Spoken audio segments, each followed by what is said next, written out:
right about now. This guy, fresh from Britain Got Talent. I know you all absolutely love him. From Malawi, but lives in UK.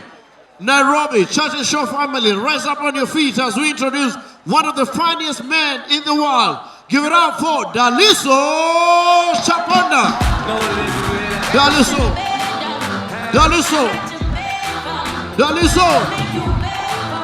What?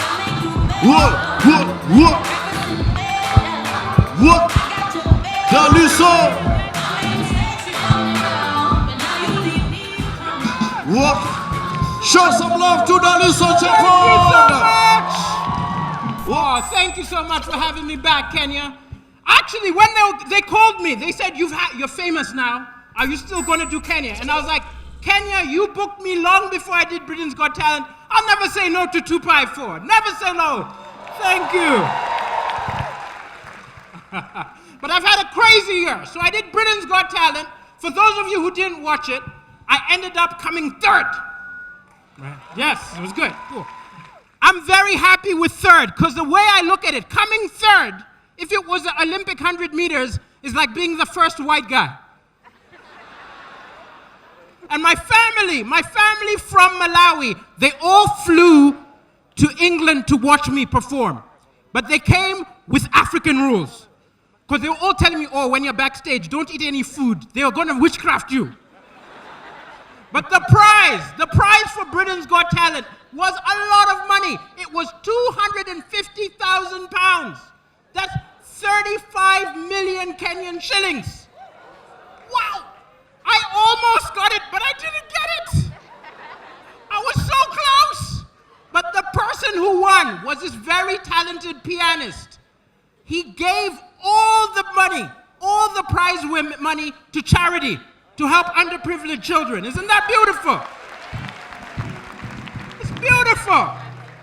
Oh, I think it's amazing. I think it's inspiring. But at the same time, I've got to tell you, if I had won, I would not.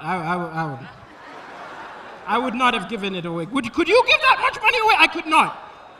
No, I'm not a monster. I would have given some of the money to help underprivileged women, but that would have been on a one-by-one. Oh, but money changes things. Money's an interesting thing. When I was a kid, we didn't have a lot of money. And I remember at Christmas, we did not get the gifts that we wanted.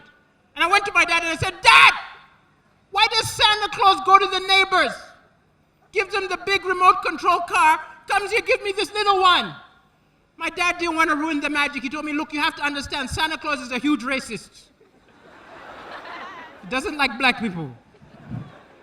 And my favorite thing to do, and the favorite thing of other people who didn't get what they wanted at Christmas, is I used to sit in the house with the catalogs. And at the back of the catalogs, there are the pictures of the toys you could order. And I would love to circle the toys that I wanted. And I'd just say to myself, one day, when I've got my own money, I'll buy this for myself. One day when I'm rich, I'll buy this for me. Now I'm old, I can afford the toys I don't want to. But I haven't changed. Now I look at women who are out of my league and I'm like, one day, when I'm rich. Because you change how you look at things when you grow older. I remember in my 20s, if I was at a bar and I saw a beautiful 20-year-old with a fat 60-year-old, I'd say, look at that gold digger. Look at that gold digger. She take me money when I'm in need. Oh, she's a gold digger. But now you get older, you realize you cannot judge people.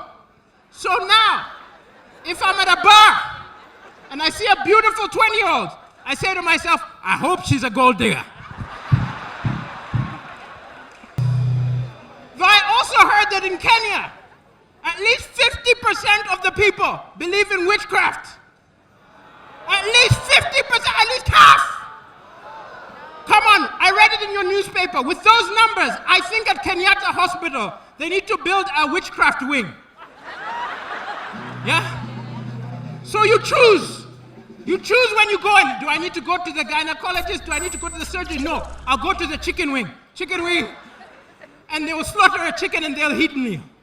And then next to it, they need an extra ward just for your Pastor Kinyari. Yeah. And he will heal you for 310.